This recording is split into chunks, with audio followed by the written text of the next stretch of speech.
If you're an average American, chances are you feel a moment of happiness when that paycheck hits, but an equal amount of stress when it seems to disappear just as quickly. You feel like your money lacks a clear roadmap and you are just working to pay the bills. We'll stop right there. Because we've got the simplest, most effective budgeting method that has changed the lives of thousands across America. Closing parenthesis, we are talking about the 50-30-20 rule. This simple framework is the key to regaining your financial control. And today, we are breaking it down step by step specifically for the U.S. economy. Alright, so what exactly is this golden rule?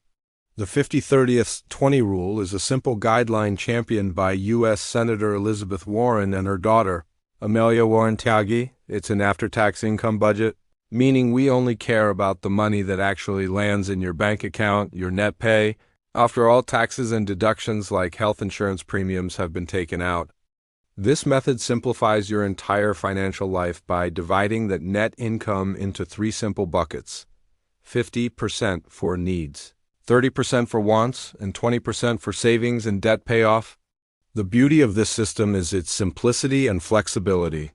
Unlike those complicated budgets where you track every dollar, the 50-30-20 method gives you broad categories, which makes it an excellent starting point for anyone in the U.S. who is just getting serious about managing their money.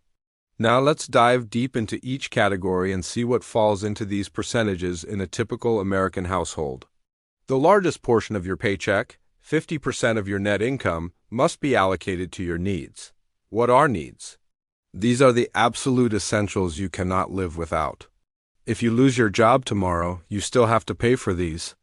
In the United States, your biggest need is usually housing, whether that's your monthly rent or your mortgage payment. Next, you have your basic utilities, electricity, water, and that essential minimum internet access. We also include groceries, and I mean the basic food to sustain you, not that expensive gourmet cheese or the daily coffee shop latte.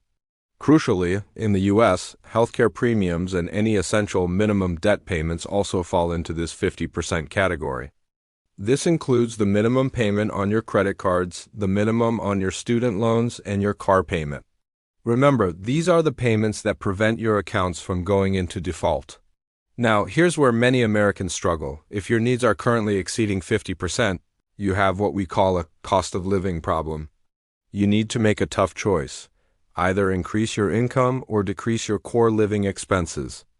That might mean downsizing your apartment, moving to a cheaper neighborhood, or shopping around for cheaper car insurance. Bringing your needs down to that 50% limit is the first and most important step to a successful budget. Next, we allocate 30% of your net income to your wants. This is your discretionary spending, the things that significantly improve your quality of life but are not strictly necessary for survival. This is your guilt-free spending money, provided you stick within the 30% limit. In the U.S., the wants category is huge. Think of all those streaming services like Netflix, Hulu, and Disney+.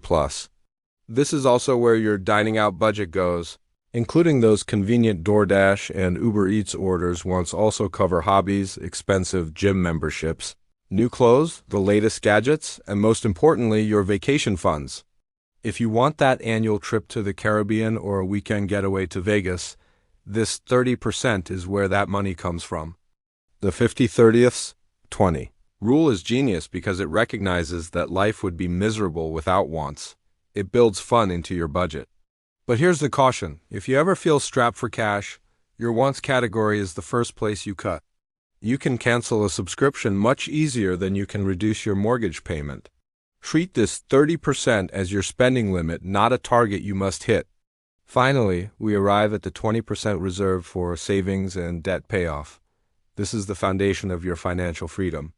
If you consistently allocate this 20%, you will build long-term wealth in the U.S.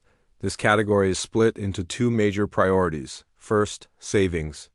This includes building your emergency fund, ideally 3 to 6 months of living expenses saved in a high-yield savings account.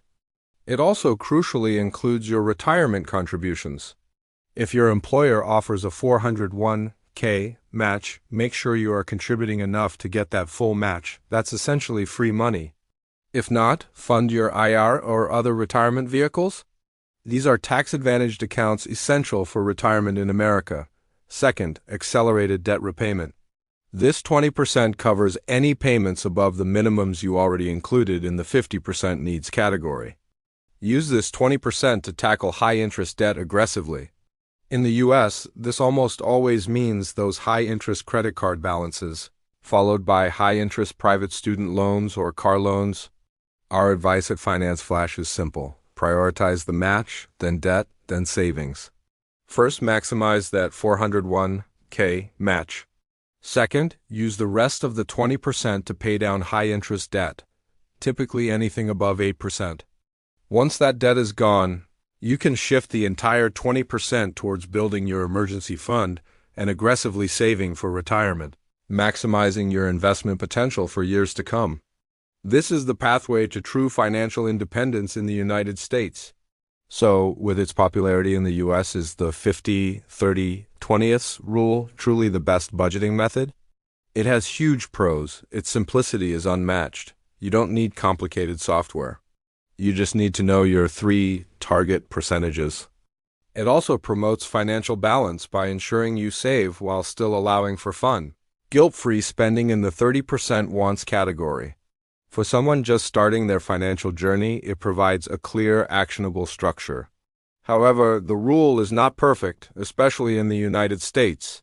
The major con is its rigidity in high cost of living areas, think Manhattan, San Francisco, or downtown Boston. If you live in one of these areas, your 50% needs category might be completely consumed just by rent or mortgage, making the rule mathematically impossible. If you find your needs constantly above 60%, you may need to adopt a stricter, more focused method like zero-based budgeting or adjust the percentages to something like 60/20. The key takeaway is this: the 50/30/20 rule is an excellent, easy-to-implement template, but be prepared to adjust it slightly to fit your specific zip code and income level. So there you have it. The 50/30/20 rule isn't just a budgeting trick. It's a mindset shift. By committing half of your income to your needs, dedicating 30% to living a little through your wants, and ensuring a full 20% is invested in your future savings and debt repayment, you take control of your financial destiny right here in the U.S. We challenge you to take action right now. Open your bank app, look at last month's spending, and see how close you are to those magic numbers. It takes effort, but the financial freedom you gain is absolutely worth it. If this video helps simplify your budget, please hit that like button and subscribe to Finance Flash for more money tips relevant to the U.S. economy. And tell us in the comments below, what is the one thing you are going to cut from your wants category this month? Thank you for watching.